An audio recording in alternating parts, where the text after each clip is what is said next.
बारिश होना शुरू होती है लेकिन वीना को तैरना नहीं आता, इसलिए वो डरने लगती है। दूसरी मुसीबत थी कि बारिश की वजह से मिट्टी भी गिरने लगी थी। अब ये बारिश इनके लिए मुसीबत बन चुकी थी और तब केविन उसे समझाता है कि डरो मत, ये बारिश ज्यादा देर तक नहीं होने वाली है। और होता भी ऐसी है, थोड़ी ही देर में बारिश रुक जाती है, लेकिन अब जो भी पीने का पानी था वो सब गंदा हो चुका था। हर तरफ कीचड़ था, लेकिन उससे भी बड़ी मुसीबत थी वो आदमखोर इंसान। जी हाँ, वो फिर से वापस आ चुके थे और एक आदमी की आवाज आती है, देखो इधर एक गड्ढा है और हो सकता है कि हमें कोई जख्मी मिल जाए। ये सुनकर तो मानो दोनों की रूह कांप जाती है और वो भागते हुए एक पेड़ की झाड़ियों में छुप जाते हैं, जिसे ऊपर से उन्हें कोई देख ना सके। और छुपे छुपे रात हो जाती है, जिससे कि वो आदमखोर वापस चले जाते हैं। लेकिन अब इन्हें फिर से भूख लगना शुरू हो जाती है। अब इनके पास कोई चारा नहीं है और अगर इन्होंने खाना नहीं खाया तो ये कमजोर हो जाएंगे। लेकिन केविन बार बार कहता है कि हमें बस बारिश का इंतजार करना चाहिए, पर वीना का कहना था कि हम बस पानी पर जिंदा नहीं रह सकते, हमें खाने की भी जरूरत है। अब आ जाती है इनकी दूसरी रात और दोनों फिर से आग जलाते हैं और सुबह का इंतजार करने लगते हैं। लेकिन रात में एक अजीब सी चीज होती है, जॉन अचानक से जिंदा हो गया था और वो अचानक से केविन पर हमला कर देता है और वो उसे मारने की कोशिश करता है, लेकिन वो तो एक ज़ॉम्बी बन चुका था और यहाँ केविन उसे आग से जला देता है, जिससे कि वो फाइनली मारा जाता है। तो दोस्तों आगे कहानी में क्या क्या होने वाला है ये आपके होश उड़ा देंगे। दोनों थोड़ी देर तक आराम करते हैं, लेकिन केविन को कुछ अजीब सा फील होता है। तो वीना को वीना को अपनी गर्दन चेक करवाता है, जहाँ पर उसे इंजेक्शन लगाया गया था।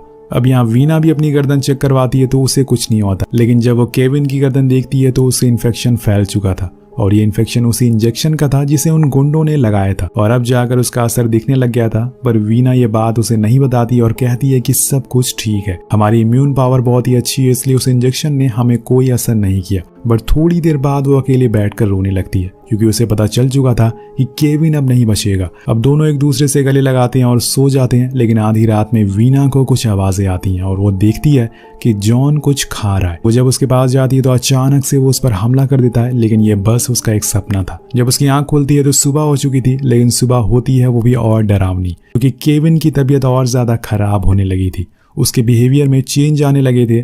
तो वीना उसे पुकारती है, केविन तुम ठीक हो ना? और तभी अचानक से वो एक फ्रॉग को पकड़कर खा रहा था और उसे वीना को भी ऑफर करता है और उसे देखकर वीना वॉमिटिंग करने लगती है।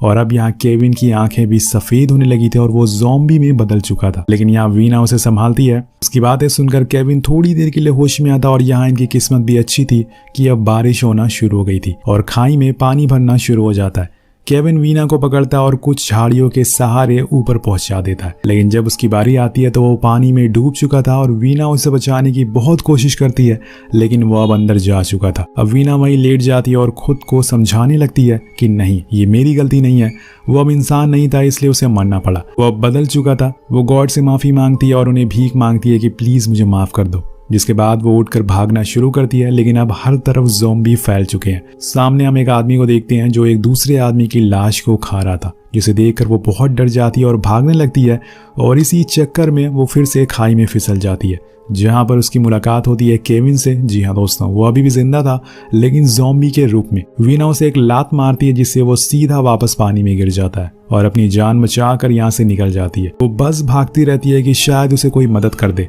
और इसी तरह भागते भागते वो रोड पर पहुंच जाती है, जहां पर एक ट्रक उसकी तरफ आ रहा था। उस ट्रक को देखकर वीना उसे मदद मांगती है, लेकिन गेस करिए उस ट्रक में कौन था? जी हाँ, वही गुंडों का लीडर जो बाहर निकलता और वीना को मार कर बेहोश कर देता है। तो वो लीडर कहता है कि इसका गला चेक करो। हम देखते हैं कि वीना भी इन्फेक्टेड है और लीडर ऑर्डर देता है कि इसे ट्रक में डाल दो। अब वीना को समझ नहीं आता कि ये सब क्या हुआ है। मतलब दोस्तों, उस इंजेक्शन की वजह से वो भी अब इन्फेक्टेड हो चुकी है और जब उसे ट्रक में बैठाया जाता तो हम देखते हैं कि वहाँ पहले से ही 3 ज़ॉम्बीज मौजूद है, जो उसका क्या हाल करेंगे वो आप समझ गए होंगे। तो एक्चुअली में दोस्तों कहानी में हुआ क्या, तो मैं आपको बता दूं कि ये गुंडे एक कंपनी के लिए काम करते हैं जो किसी तरह की मेडिसिन बना रही है और उस मेडिसिन की टेस्टिंग इंसानों पर डायरेक्ट की जा रही है। अगर वो टेस्ट में फेल हो गए तो ये लोग उन्हें ढूंढ ढूंढ कर मार रहे हैं, इसलिए सभी आदमखोर उन्हें ढूंढ कर मार रहे हैं जंगल में, ताकि ये इन्फेक्शन बाहर ना फैले। और इसी तरह से ये कहानी यहीं खत्म हो जाती है। वेल, आपको ये कहानी कैसी लगी नीचे कमेंट करके जरूर बताएगा। मिलते हैं आपसे अगली वीडियो में। Thank you so much watching. Peace out.